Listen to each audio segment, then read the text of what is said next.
Era el rey de la belleza, el rey del esplendor. Creía poseer un derecho sagrado, un poder sagrado. Fue el gran monarca de Francia. Era el rey que todo el mundo tenía como modelo. En su juventud conducía un carro dorado y vestía como Apolo. Cada faceta de su vida era una representación. Subió el listón de la opulencia real y el espectáculo de la corte a un nivel sin precedentes. No podía asumir para sí mismo, no podía asumir para su país un segundo puesto en nada. Convirtió a Francia en una superpotencia. Sin él, Francia nunca hubiera llegado a ser un estado moderno. Colocó a su país en la escena mundial. Era Luis XIV, el Rey Sol.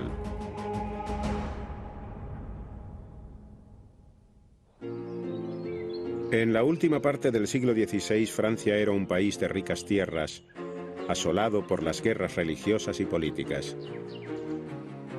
Pero en 1594 el osado y apuesto Enrique IV reivindicó el trono. El primero de los reyes borbones de Francia empezó una nueva etapa de paz y prosperidad.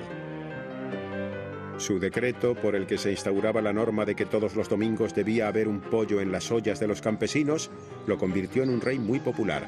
Pero más destacable aún fue la proclamación de 1598, por la que a los protestantes franceses se les concedía el derecho a practicar libremente su religión. Desgraciadamente, el reinado de Enrique terminó con su asesinato en 1610. Luis XIII heredó el trono de su padre, pero no su fuerza ni su popularidad. Luis XIII no tenía que ver en absoluto con Enrique IV. Tenía tendencias paranoides y trataba constantemente de descubrir conspiraciones contra él. Carecía de compasión humana para con casi todo el mundo. Príncipes y aristócratas oportunistas enfrentaron no solo al rey, sino también a toda la dinastía. Algunos rivales estaban convencidos de que era cuestión de paciencia. Después de 20 inusuales años de matrimonio, Luis y su reina Ana de Austria no habían tenido hijos. Luis XIII mostraba una clara preferencia por los hombres frente a las mujeres.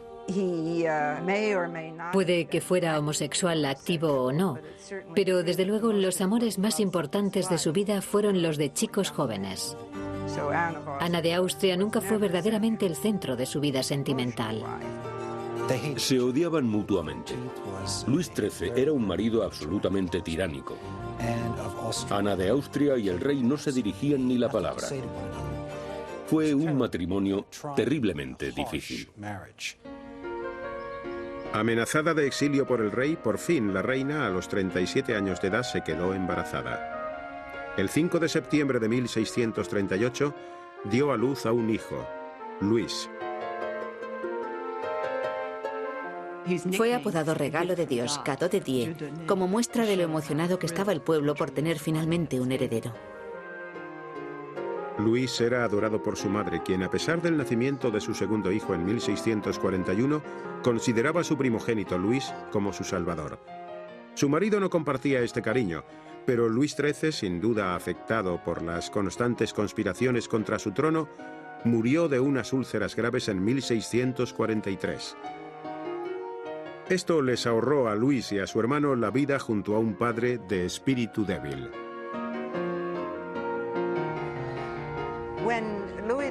La muerte de Luis XIII fue probablemente un golpe de suerte.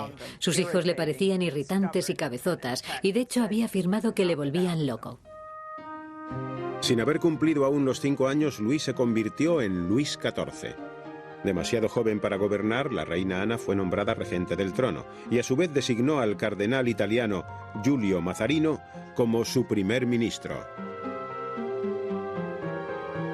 Mazzarino era un hombre de estado muy inteligente, culto y poderoso, y además se rumoreaba que era el amante de la reina. De hecho, Mazzarino se convirtió en un padre sustituto para Luis. La reina y Mazarino estaban muy unidos a Luis y lo querían mucho. Mazarino no solo le enseñó al rey los secretos de Estado y lo adiestró en política europea, sino que le instruyó en el esplendor y el lujo. De él fue de quien Luis aprendió el poder de la imaginería. Desde el día en que cumplió los 5 años, Luis acompañaba a Mazarino a las reuniones de Estado. Instruido para escuchar, observaba las sutilezas del poder y la manipulación. Mientras Mazarino preparaba a Luis en el arte de reinar, Ana inculcaba en su hijo la noción de la elección divina del rey. Podía hacer lo que quisiera, pero Dios siempre lo haría responsable del bienestar de su país. Luis era un ávido estudiante, pero su vida no era todo trabajo en absoluto. Luis era un chico muy atlético y le gustaban los deportes al aire libre. Pasaba muchas tardes cabalgando, practicando esgrima y jugando en los jardines reales con su hermano Felipe, su prima Ana de Orleans y otros niños de la corte. En agosto de 1648, escasamente un mes después de su 10º cumpleaños, la felicidad y el orden van a desaparecer repentinamente de la vida de Luis. En las calles de París ha estallado la guerra. Los ciudadanos, oprimidos por los elevados impuestos, iniciaron lo que serían los primeros años de batallas y levantamientos populares. Conocidos generalmente como la Fronda, estos levantamientos se convertirían en una lucha sin escrúpulos por el poder. Una de las principales razones para luchar en la Fronda era Mazarino, el primer ministro italiano que levantaba resonados odios entre gran parte de la población. Hablaba francés con un pronunciado acento, con lo que nadie podía olvidar que era extranjero y el pueblo estaba resentido con eso. Envidiaban su poder y su dinero. Además, les ofendía su proximidad al trono. La confianza que la reina Ana tenía puesta sobre Mazarino la convertían también en objetivo. El miedo obligó a la reina Ana en numerosas ocasiones a huir de París con sus hijos en busca de la seguridad del campo.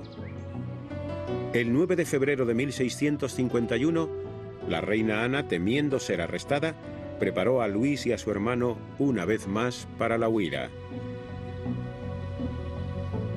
Pero fue demasiado tarde.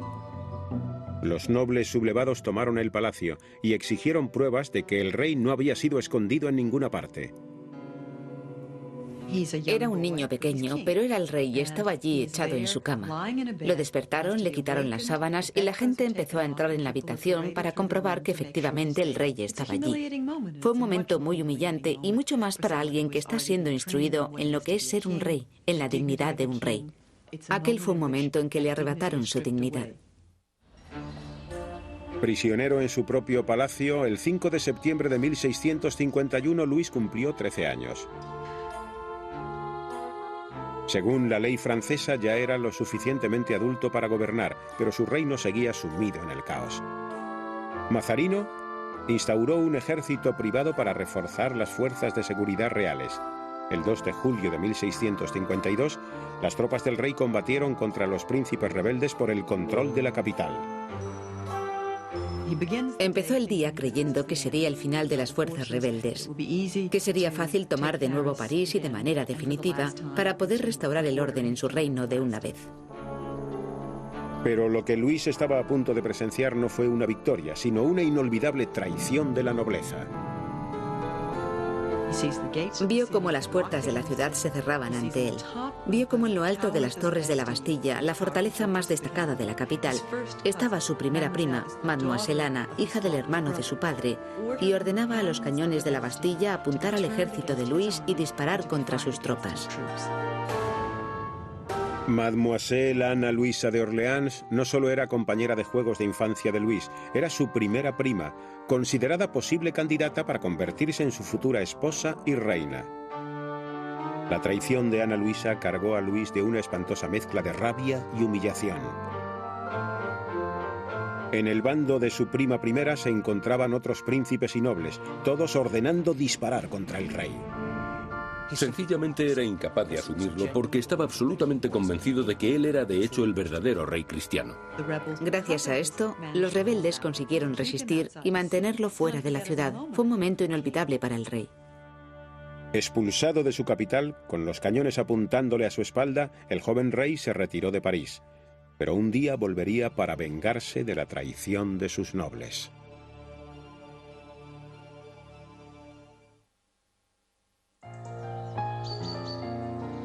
Obligado a huir de París por la traición de su prima Ana Luisa y otros nobles, Luis XIV se retiró de nuevo a la campiña parisiense. Allí el joven rey pasó su 14º cumpleaños, mientras su mentor y primer ministro, el cardenal Mazarino, planificaba su regreso al poder. Mazarino sabía cómo enfrentar a las casas entre ellas.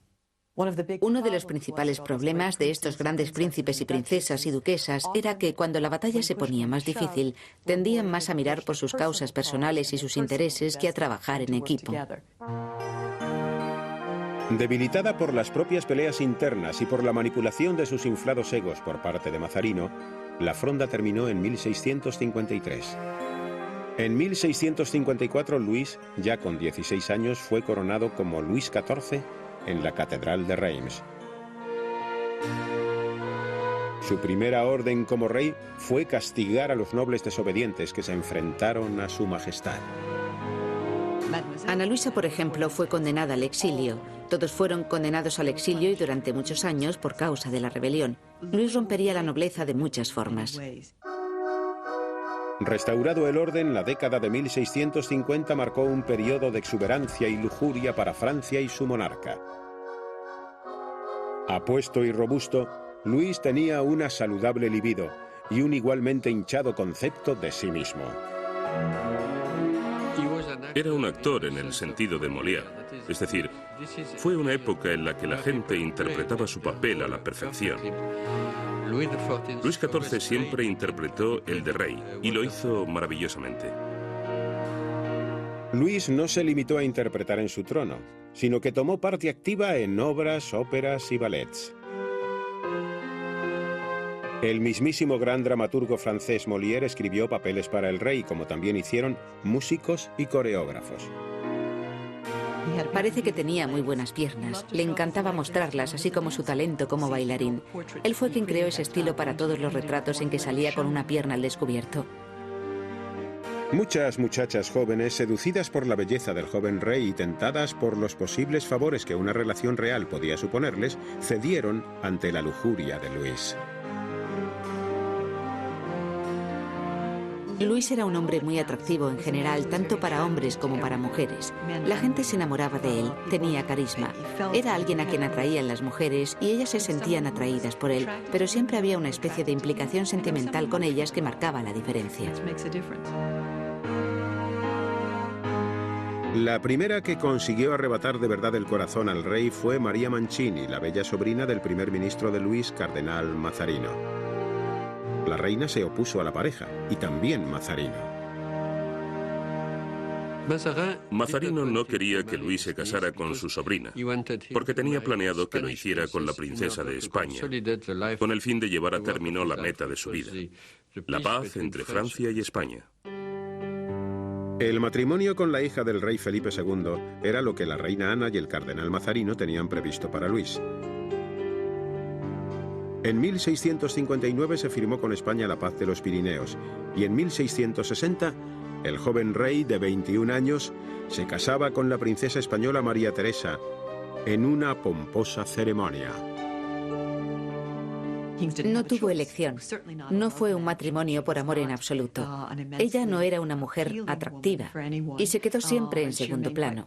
Nunca participó de esa modernidad en la corte promovida por Luis. María Teresa era bajita y corpulenta. Era una religiosa devota y lo manifestaba con una beatería lúgubre. Aunque parece que sí se enamoró del rey a primera vista, quedó radicalmente decepcionada con la frivolidad de su corte. Se sentía muy aislada en la corte. Además, su marido la engañaba constantemente. Algunas mujeres pueden aceptarlo y otras no. Y María Teresa era de estas últimas. Luis se había casado con María Teresa por la gloria de Francia, pero tras el matrimonio no restringió en modo alguno sus instintos lujuriosos. Tampoco lo esperaba nadie. Pero eran sus elecciones las que causaban preocupación, sobre todo cuando se enamoró de la mujer de su hermano Felipe, Enriqueta. Felipe era homosexual. Prefería a los chicos a las chicas. Sin duda, Enriqueta Ana Estuardo encontraría a Luis encantador y poderosamente atractivo. La reina Ana solucionó la situación introduciendo varias damas de honor en la corte, con la esperanza de distraer así al rey de su cuñada.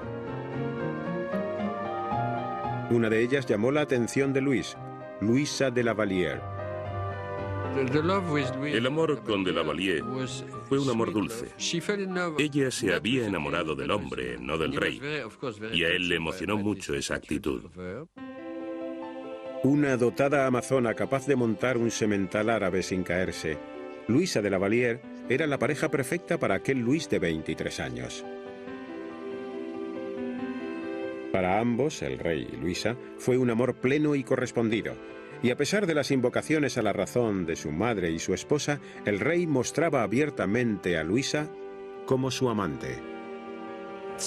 Desde luego el rey podía parecer una persona absolutamente frívola, alguien preocupado solo por sus propios intereses. No daba signos de ir a convertirse en alguien que dejaría su sello en Francia. Pero de un astuto y certero golpe entre sus bailes, sus cantos y la satisfacción de sus placeres, Luis XIV, a sus 23 años, reivindicó su reinado como nunca antes ningún monarca lo hiciera. El cardenal Mazarino, primer ministro de Luis, padre sustituto y leal mentor del rey, murió en 1661. Inmediatamente después, Luis expulsó del Consejo Real a todos los miembros de la nobleza. Además, no nombró a ningún otro primer ministro que reemplazara a Mazarino. El propio Luis tomaría las riendas de su reino. La toma de posesión de Luis XIV en 1661 tras la muerte de Mazarino fue lo que los alemanes llaman un blitz y lo que nosotros conocemos sencillamente como golpe de Estado. Luis nunca olvidó las lecciones aprendidas con la Fronda. Permanecía alerta contra cualquier posible reto a su autoridad. Después de eliminar a la nobleza de su consejo, su siguiente acción dejaría aún más sorprendida a su ya atónita corte. Nicolas Fouquet había desempeñado el cargo de ministro de Finanzas desde la época de Luis XIII. Era un hombre extraordinariamente influyente, popular y rico. Fouquet era el único hombre en Francia que poseía una flota. Tenía más barcos incluso que la Armada francesa por aquel entonces. En agosto de 1661, Fouquet invitó al rey de 23 años a Vaux-le-Vicomte, su magnífico castillo a las afueras de París. Fouquet sirvió la comida al rey en vajilla de oro. Él contaba con vasos, vitrinas y lujos que ni el propio rey poseía. Esto resultó algo tremendamente ofensivo para Luis. Unos días después de la exuberante cena, Luis hizo que arrestaran a Fouquet por traición y que lo condenaran a cadena perpetua. Luis XIV hubiera preferido decapitar a Fouquet, pero todavía existían los jueces en Francia, y estos se opusieron a matarlo. Los historiadores llevan siglos intentando llegar a un acuerdo sobre el asunto Fouquet. ¿Actuó Luis por envidia o de verdad estaba siendo traicionado? No quería que nadie fuera más glamuroso que el rey en su reino. Eso está claro. La línea argumental básica de su política era: yo quiero ser dueño y señor. Este hombre provenía del anterior equipo de gobierno, y siempre que él siguiera ahí, Luis no sería el señor absoluto. Tenía que irse. Hay una cosa que sí es cierta. Una vez que Fouquet fue encerrado en prisión, Luis se quedó con todas sus propiedades, incluidos su arquitecto, su jardinero y sus muebles. El rey había determinado construir para la Casa de los Borbones un monumento aún más grande que Vaux-le-Vicomte, un monumento que dejara de piedra al mundo.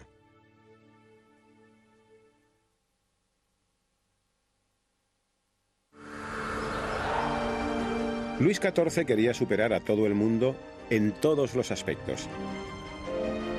Después de aunar todo el poder en su persona, Luis, a sus 23 años, haría de Versalles, la residencia familiar, una manifestación opulenta de su superioridad. Por supuesto, el lugar es enorme, pero cada detalle es rigurosamente perfecto y te produce una sensación como de la belleza materializada, de grandeza. Luis empezó a construir Versalles en 1661 como una ampliación del modesto refugio de caza de su padre, a unos 27 kilómetros de París.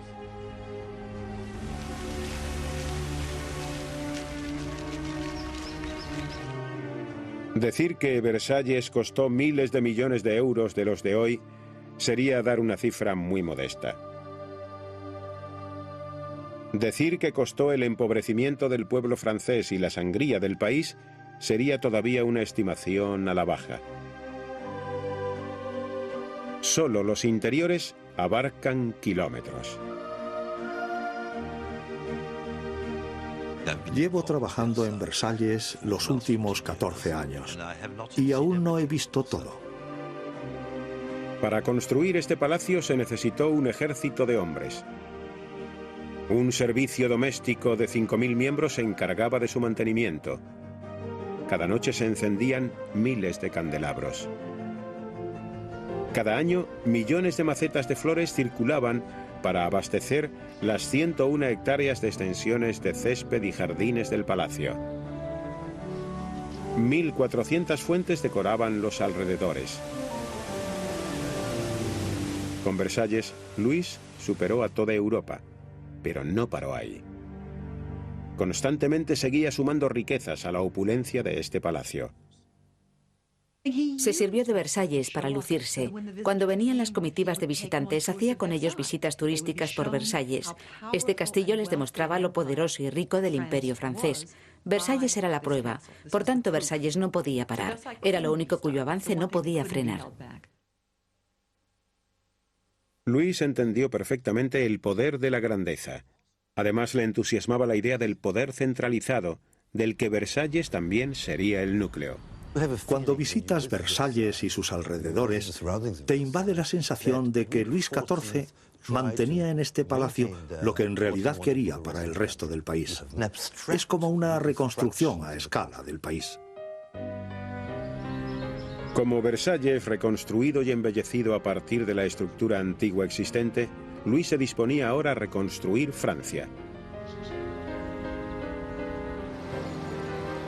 Francia en el siglo XVII era el país más poblado y rico de Europa. Pero aquella riqueza se vio comprometida por la debilidad del sistema. En el siglo XVII, con Luis XIV y sus ministros, aquella potencialidad que yacía casi invisible bajo la inmensidad del reinado, fue reunida y se convirtió en algo impresionante. Con la ayuda de su ministro de Hacienda, Jean-Baptiste Colbert, un economista verdaderamente inteligente, Luis orquestó para la Francia de las décadas de 1660 y 1670 una época de crecimiento y prosperidad sin precedentes. Se desarrolló la industria, se lanzó el comercio internacional, se crearon las compañías comerciales, se instauraron las academias. Florecieron las artes y las ciencias y se amplió el ejército, que de 50.000 hombres pasó a 400.000. La década de 1660 también marcó el principio de la tendencia a la guerra de Luis. En 1667 atacó los Países Bajos españoles, alegando que su mujer, la princesa española, había heredado derechos sobre aquellas tierras. Lo que vemos en Luis XIV y en el trabajo de Colbert es un persistente esfuerzo de modernización de Francia. Querían convertirla en una potencia en el mar y en la tierra. Querían expandirla, tomar Lovaina, Estrasburgo, Flandes, llegar hasta el Rin y hasta el resto de fronteras naturales de Francia. En casa, Luis llevaba a cabo otra campaña, la de la autopromoción.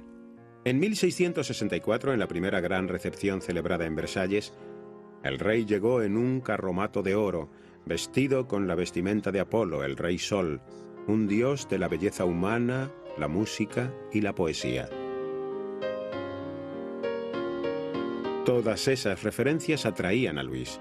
Artistas, compositores e historiadores eran contratados para que escribieran sobre el rey, pintaran al rey, hicieran esculturas del rey y lo presentaran en los términos más míticos. Versalles estaba literalmente empapelado con murales que mostraban a Luis como un semidios, un valiente conquistador y la personificación de la grandeza heroica. Era propaganda. Así era como le decía a todo el mundo cómo quería que lo conocieran, a él mismo y a su reino. Fue el primer arte de carteles, la publicidad de Luis XIV y de sus hazañas. La vida de la corte bajo el reinado de Luis XIV era un espectáculo grandioso donde prevalecían los artificios, la inteligencia y la grandeza. Y nadie personificaba mejor todo aquello que la altiva Madame de Montespan, un hecho que a Luis no se le pasó por alto. Madame de Montespan era la heredera de una de las familias más antiguas y nobles del reino. Estaba extraordinariamente orgullosa de su sangre y extraordinariamente orgullosa de su inteligencia. Madame de Montespan tenía un humor cáustico alimentado por una gran inteligencia, una combinación tan solo superada por su exquisita belleza. Hipnotizaba al rey y a todo el que la conocía. A finales de 1660 sustituyó a Luisa de la Vallière como la nueva amante del rey. Dio a luz a 6 hijos del rey y durante muchos años fue la riqueza más preciada de la corte de Luis.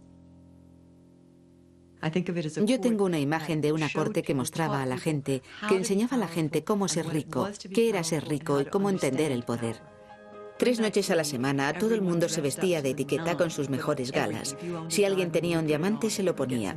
Se añadían más lazos y adornos a los trajes y luego se desfilaba arriba y abajo por los pasillos de espejos para mostrarse como en una pasarela. Al tiempo que la década de 1660 entraba en la de 1670, el glamour y el exuberante espectáculo de la corte de Luis XIV empezó a conocerse por toda Europa. Así también su tendencia a la guerra.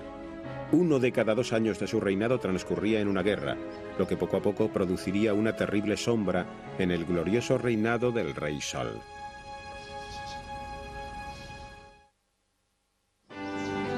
A pesar de haber transformado Francia en un país con un próspero comercio, Luis XIV, en la década de 1670, seguía exasperado por sus intentos frustrados de eclipsar a la superior potencia económica holandesa. Los holandeses eran los grandes comerciantes de Europa y Francia no era tan buena en este campo como a Luis le hubiera gustado. Había muchos aspectos en los que los holandeses aventajaban a Francia a este respecto. La calidad del tabaco, del lino, del contenido alcohólico de los vinos, de las bebidas alcohólicas, todos los estándares de calidad eran holandeses. Aparte, el tamaño de la armada francesa respecto a la holandesa era ínfimo. Pero Luis XIV tenía un ejército superior de 400.000 hombres. Así que en 1672, Francia atacó Holanda. Lo terrible de la historia de Francia fue que el Estado se convirtiera en una máquina de guerra, que sus reyes, que Luis XIV, lo percibiera como un instrumento al servicio de su grandeza propia, y que por tanto lo utilizara, al Estado y a su capacidad de guerra, para el desarrollo y el crecimiento del país. Si no hay crecimiento, se cae en picado. Y si no te haces tú con los condes franceses, si no tomas Flandes, Estrasburgo, Alsacia y Lorena, si no haces avanzar tus fronteras hacia el Rin, otros lo harán contra ti. Fueron 6 agonizantes años de sangrientas guerras. Miles de hombres perdieron su vida en combate.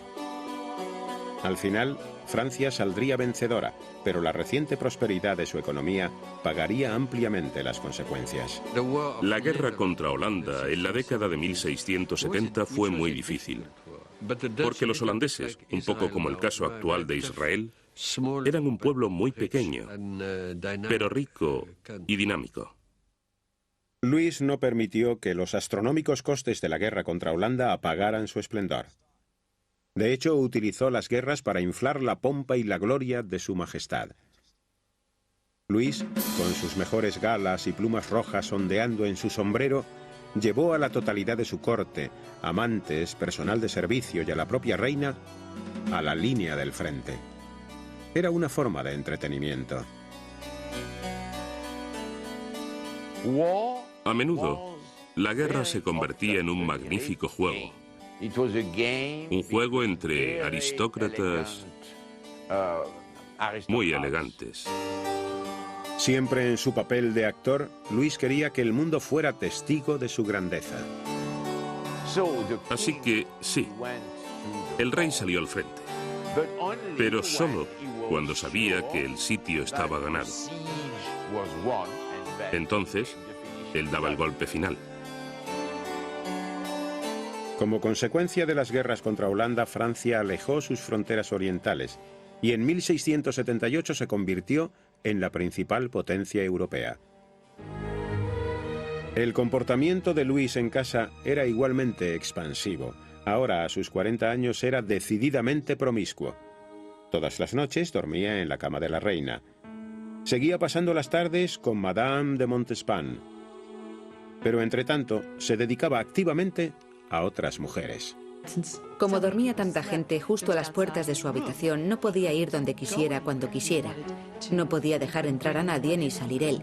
Así que se dice que recurrió a la escalada. Trepaba por los canalones de Versalles para llegar a las habitaciones de la amante que esa noche le apeteciera. Me encanta imaginarme al rey encaramado y lo suficientemente en forma como para hacer escalada nocturna por los canalones. En 1682, con 44 años, Luis estableció Versalles como sede oficial de su gobierno. Los nobles tuvieron que dejar sus propiedades a cargo de otras personas para no perder el favor del rey. Versalles, aunque grande en apariencia, cada vez era más opresivo. He leído cartas de alguno de mis parientes en las que dicen que odiaban venir aquí, porque era incomodísimo. No les trataban como merecían. No les trataban como en sus propias casas. Pero tenían que estar allí. Era como un pequeño Washington. Habiendo expulsado a la nobleza de cualquier órgano de toma de decisiones, Luis puso en práctica en Versalles un juego de poder a base de insignificantes distinciones. Sostenerle la palangana para lavarse o el candelabro por la noche se convirtieron en signos de estatus. Era un signo de distinción. Y como en el resto de cortes de Europa, una vez que se gana la distinción, la valoración del rey, se puede obtener influencia, o más dinero, o un título para ti, o para los miembros de tu familia. El rey determinaba tu vida. Lo único que tenía que hacer era volverte la espalda y dejar de hablarte de repente para que supieras que todo estaba acabado. Se convirtió en una jaula de oro, como todo lo que está pensado a la perfección. Como una obra de arte que es tan perfecta que no deja lugar a la imaginación ni a la libertad. Pero la libertad no solo le fue arrebatada a la nobleza.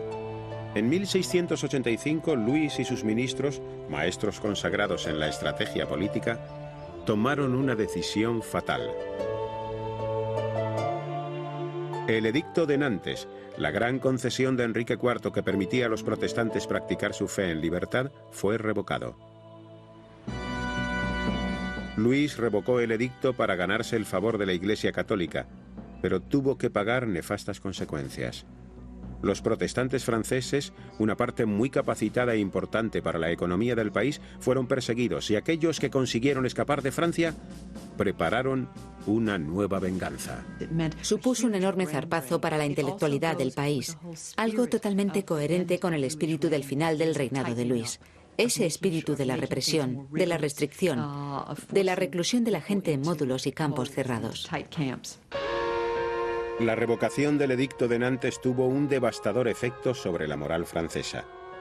La siguiente decisión de Luis para la grandeza de su país llevaría a Francia al borde de la ruina.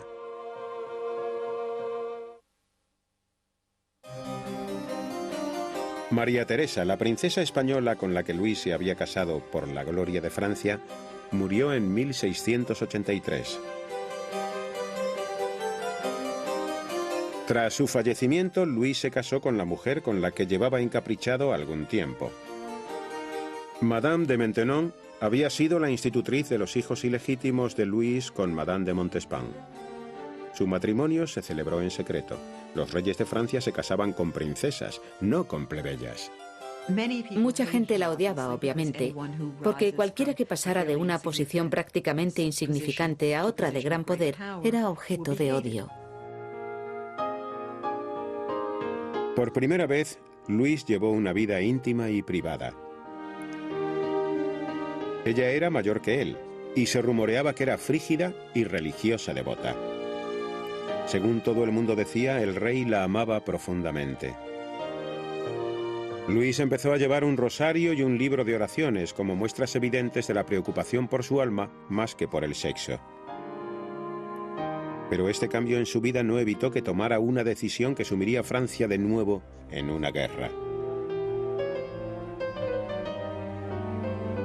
A finales de la década de 1690, Luis aceptó la premonitoria oferta del rey Carlos de España de convertir a Felipe d'Anjou, el nieto de Luis, en su heredero. Las fuerzas de Francia, combinadas con los vastos territorios de España, eran algo que los vecinos europeos de Luis no podían aceptar.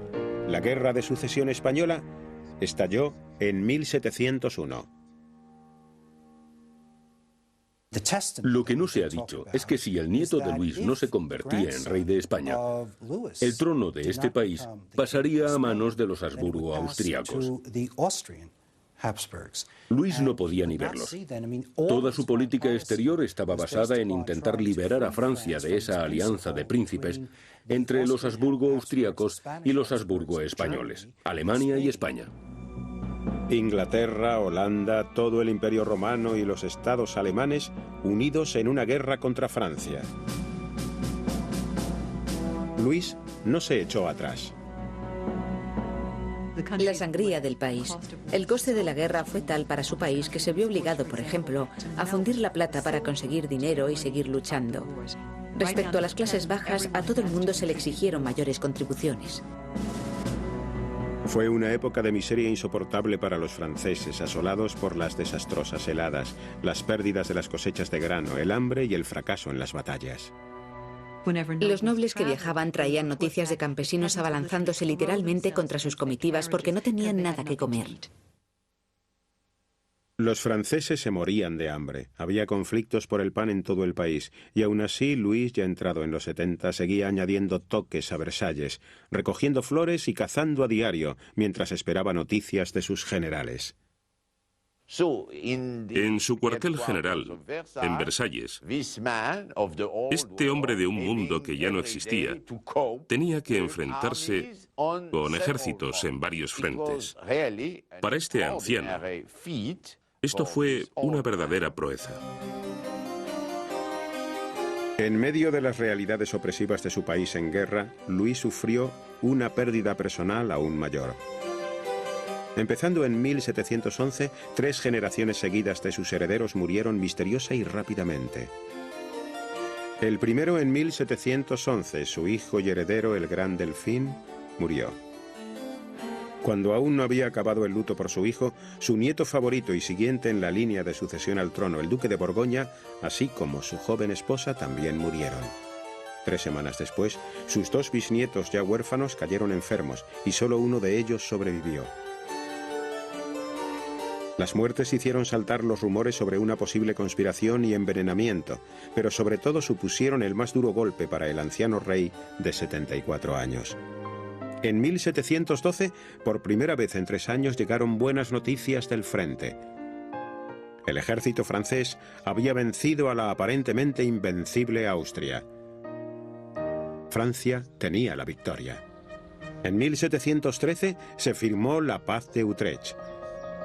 El nieto de Luis mantuvo su derecho al trono de España.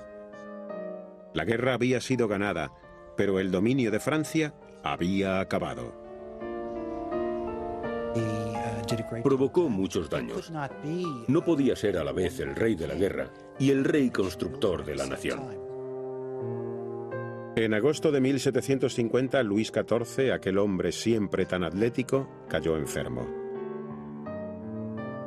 Una infección invadió una de sus preciosas piernas para el baile, de las que tan orgulloso estaba: gangrena.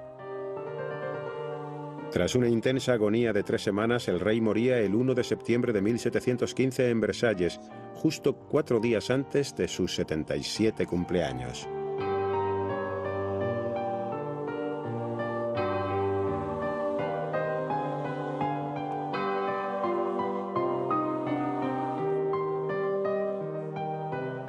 Había reinado durante 7 décadas, uno de los gobiernos más largos de cualquier rey europeo. Luis XIV sentía apetito por la vida y tenía estela de hombre espectáculo. Fue verdaderamente un gran monarca, el regente soberano de Francia, en su época de mayor esplendor. En su lecho de muerte, sin embargo, parece que momentáneamente recapituló y admitió haber amado demasiado la guerra. Creo que algo más de modestia, un poco menos de ambición, hubiera satisfecho mejor nuestra felicidad. Quizá fuimos muy grandes, pero quizá también hubiéramos sido más felices sin Luis XIV. El enorme peso de los impuestos necesarios para financiar sus guerras y la grandeza de su corte pasó factura con creces. La guillotina sería el destino de los herederos de Luis XIV, y la revolución, aquello contra lo que Luis había permanecido tan alerta, invadiría su país por completo en 1789. La revolución destruiría la monarquía, pero no acabaría con la poderosa y moderna Francia, creada por Luis. Francia ha sido un símbolo de cultura a partir del nacimiento de Versalles, y la cultura francesa ha permanecido como la gran tradición nunca rota de las culturas europeas. Todo eso fue obra de Luis. La monarquía tiene una larguísima historia. Ha habido reyes hindúes, faraones egipcios, emperadores romanos, pero Luis fue probablemente el último gran rey.